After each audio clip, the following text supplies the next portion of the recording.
Quoi d'autre? La capacité. La capacité, c'est-à-dire la quantité de soluté à analyser.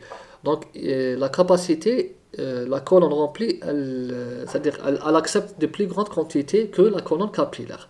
Donc là, l'un des avantages de la colonne capillaire, c'est qu'on n'a pas besoin d'une grande quantité de soluté pour à analyser. Donc là, généralement 10 microgrammes par pic chromatographique de la colonne remplie. Par contre, en colonne capillaire aux alentours de, on va dire, de 0,1 nanogramme, 0,1 microgramme. D'accord? Donc là, c'est à peu près 0,1 microgramme. Donc, on peut aller jusqu'à 0,1 microgramme. Donc, ça nécessite vraiment de très faibles quantités. Donc, la colonne capillaire, puisqu'elle a un diamètre interne très faible, donc elle va supporter une plus faible quantité de soluté. Sinon, dans le cas contraire, si vous voulez augmenter la quantité de soluté à injecter, vous allez saturer la colonne, ce qui est très très mauvais pour les colonnes capillaires. Donc les colonnes capillaires ne doivent pas être saturées, c'est très mauvais. Donc il ne faut pas les saturer en soluté, donc c'est pour ça qu'il faut injecter vraiment des microlitres. Et enfin, le film thickness, donc là c'est la couche de la phase stationnaire. Donc la couche de la phase stationnaire, si on revient là, voici la phase stationnaire ici, c'est en rouge. En colonne remplie, c'est aux environs de 10 micromètres. Donc là, c'est à peu près l'épaisseur de la phase stationnaire, c'est 10 micromètres. Par contre, dans la colonne capillaire, regardez, entre 0,1 à 1 micromètre, c'est très très très faible. C'est pour ça qu'il faut injecter de très faibles quantités en capillaire. Sinon, on risque de saturer toute la colonne. Donc en capillaire, entre 0,1, donc ici le bleu, l'épaisseur de la phase stationnaire, l'épaisseur ici, entre, on a dit 0,1 à 1 micromètre. C'est ça. Regardez, entre 0,1 à 1 micromètre, ce qui est une très bonne chose. D'accord? C'est une très bonne chose et ça affecte toujours la cinétique de l'interaction soluté avec phase stationnaire, ce qui fait que on obtient une très grande résolution, jusqu'à 300 000 plateaux théoriques. Regardez ici, on a une comparaison. Là, c'est un pic obtenu avec une colonne ici remplie. Là, c'est une colonne remplie. Regardez le pic comme il est large. Il est très large ici. Donc ici, on a un pic gaussien très large.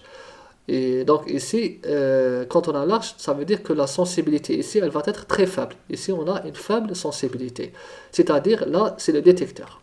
Donc le détecteur, il aura du mal à détecter les solutés qui sortent de la colonne remplie. Pourquoi? Parce qu'on a des pics, d'accord, assez larges, d'accord. Par contre, la colonne capillaire, regardez les pics, ils sont très fins. Là, c'est des pics fins. Par contre, là, c'est des pics larges. Un pic fin, d'accord, sharp peak, c'est-à-dire très fin, ce qui est une très bonne chose. Quand on a un pic fin, ça veut dire qu'on a le 1, il est grand. Quand on a un pic large, ça veut dire le 1, l'efficacité est très faible. D'accord? Donc ici, qu'est-ce qu'on va gagner? Quand le pic est très fin, on va gagner une très grande sensibilité. Donc vis-à-vis du détecteur, donc là, ça va nous aider à détecter de très faibles quantités. Quand vous avez par exemple un échantillon en toxicologie par exemple, dans le sang, on a un cas de crime ou n'importe quel cas, et vous avez du sang, vous voulez détecter une drogue dans le sang. Cette drogue, généralement, les drogues dans le sang, elles sont dans de très faibles quantités.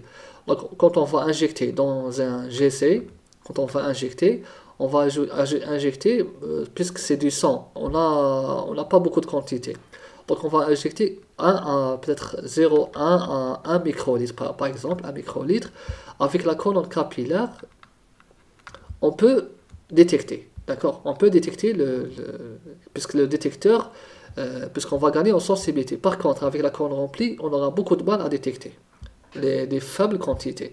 Donc, vous voyez l'avantage de la colonne capillaire.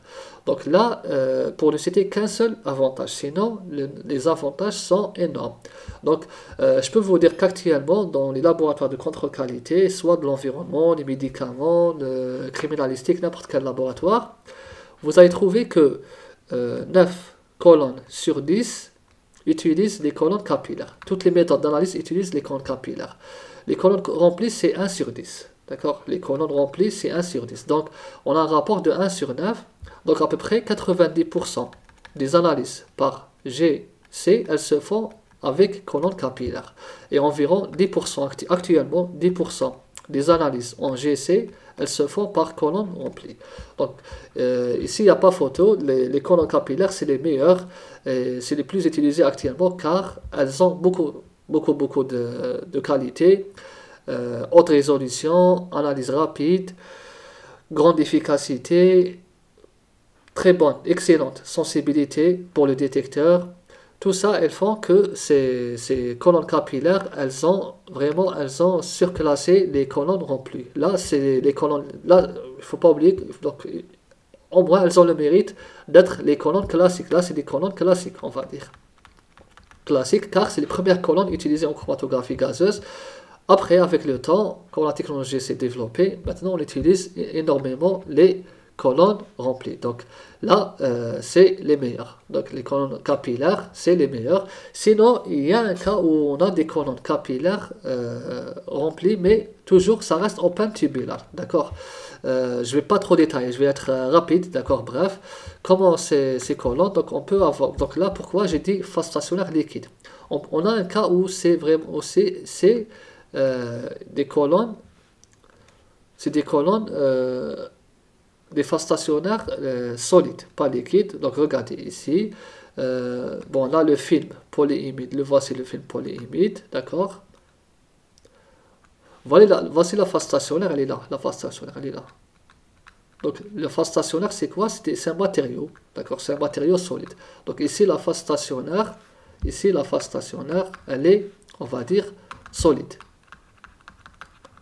d'accord. Donc on a ici la séparation adsorption, par phénomène d'adsorption, ici la séparation par phénomène partage. On y reviendra dans les vidéos de phase stationnaire en gaz chromatographique.